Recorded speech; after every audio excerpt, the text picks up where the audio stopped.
صحابہ کرام رضی اللہ عنہ میں فنی مہارت کے بھی لوگ تھے، یعنی طبیب، معمار، اسکالر بالکل تھے، کیوں نہیں تھے؟ یہ جو بازار بنا ہے، اس بازار میں لوگ آتے تھے، لوگ تعمیر کا کام بھی کرتے تھے۔ حضور اقدس صلی اللہ علیہ وسلم کے زمانے میں مکانات نہیں بنتے تھے تو لوگ بناتے ہی تھے، مالی نہیں تھے۔ نبی کریم صلی اللہ علیہ وسلم پودے نہیں لگواتے تھے۔ طبیب، نبی کریم صلی اللہ علیہ وسلم کے زمانے میں بالکل طبیب تھے۔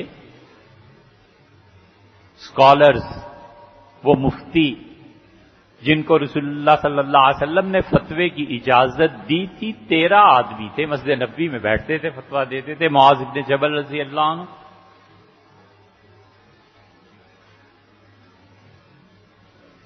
حضرت صہیب رضی اللہ عنہ، یہ خباب بن الارت رضی اللہ عنہ لوہے کا کام کرتے تھے۔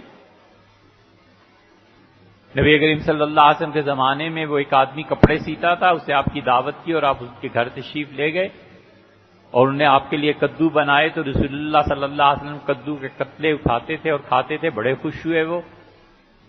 ان کا بھی نام، یہ سارے کے نام آئے ہوئے ہیں، دیکھیں گے، خیالات ان کے نام لکھ لائیں گے انشاءاللہ آپ سے۔